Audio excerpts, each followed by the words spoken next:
is episode 1 of Tips, Tricks, and Tweaks.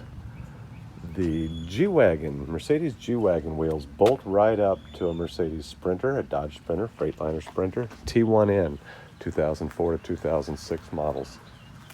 It is a 5 by 130 millimeter lug pattern.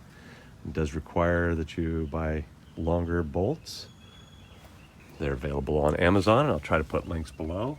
As you can see, I got the pretty blue ones in there just for a little extra splash of color. The stock tires that come with the Mercedes G-Wagon are 265/60 R18s.